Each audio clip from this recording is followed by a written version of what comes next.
আসসালামু আলাইকুম, কেমন আছেন আপনারা? আশা করি সবাই ভালো আছেন। যারা পোল্যান্ডের জন্য ওয়ার্ক পারমিটের জন্য আবেদন করতে চান তাদের জন্য আজকে এই ভিডিওটা, সম্পূর্ণ ভিডিওটা দেখবেন। যারা কাজের বিষয়ে পোল্যান্ড যাবেন, পোল্যান্ডের জন্য নিজে নিজে আবেদন করবেন অনলাইনের মাধ্যমে, তো তারা এই সম্পূর্ণ ভিডিওটি আপনারা দেখবেন। এই সম্পূর্ণ ভিডিওটি দেখলে আপনারা বুঝতে পারবেন কীভাবে আপনি পোল্যান্ডের ভিসার জন্য আবেদন করবেন। এজন্য আপনাকে যে কাজটি করতে হবে, আপনি আপনার মোবাইল থেকে ক্রোম বাজারে চলে যাবেন। বর্তমানে কিন্তু পোল্যান্ডের সরকার সবাইকে নিজেরা আবেদন করার জন্য একটা সুযোগ দিয়েছে। ওয়েবসাইটের মাধ্যমে কিভাবে আপনারা আবেদন করবেন সেটি এখন দেখিয়ে দেব।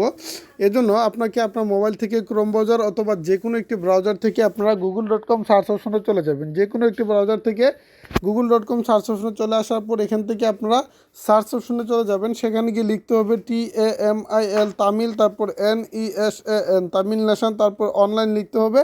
বানানে ভুল করা যাবে না। ওকে, তো তামিল নেশন অনলাইন লেখার পর আমাদের সামনে এরকম একটি সাইট চলে আসবে। এই সাইটের উপরে আমাদেরকে ক্লিক করতে হবে।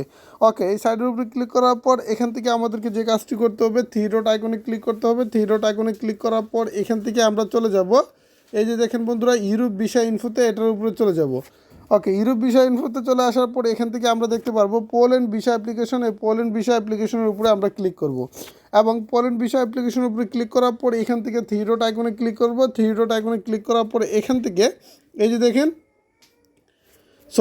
এই পোল্যান্ড ভিসা অ্যাপ্লিকেশনের উপরে ক্লিক করব। ক্লিক করার পর এখান থেকে আমরা একটু নিচে চলে আসব। আসার পর এখান থেকে আমরা একটু নিচে চলে আসবো। আসার পর এখানে দেখব পোল্যান্ড ভিসা অ্যাপ্লিকেশন 2024 লেখা আছে। এটার উপরে আমরা ক্লিক করব। এটার উপরে ক্লিক করার পর আমাদের মেইন কাজটি চলে আসবো এবং এখান থেকে বিএফএস গ্লোবালের মাধ্যমে আমরা আবেদন করতে পারবো। এই জন্য অ্যাপ্লাই ফর ভিসাতে ক্লিক করব, স্টার্ট নাওতে ক্লিক করব। স্টার্ট নাওতে ক্লিক করার পর এখান থেকে আমরা কি করব, আইডেন্টি ভিসা টাইপের উপরে ক্লিক করব এবং এখান থেকে how to the long application মাইটেকের উপরে ক্লিক করব। ক্লিক করার পর এখান থেকে ভিসার ধরন সিলেক্ট করব, এমপ্লয়মেন্টে দিব। এমপ্লয়মেন্টে দেওয়ার পর ওভারভিউতে চলে যাব, গিয়ে এখান থেকে অ্যাপ্লিকেশন ফর্মে ক্লিক করব। করার পর এখান থেকে ন্যাশনাল ভিসা ফর্মে চলে যাব। এখন ফাইনাল যে কাজটি হচ্ছে, আমাদের জিমেল এবং মেল, যে ফোন নাম্বার, এগুলো আমাদেরকে পাসপোর্ট ডকুমেন্ট সব কিছু দিতে হবে।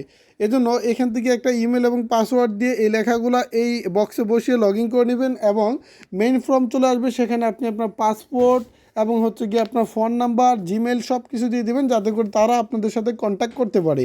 এভাবে আপনারা এখান থেকে ওয়ার্ক পারমিটের জন্য আবেদন করতে পারবেন।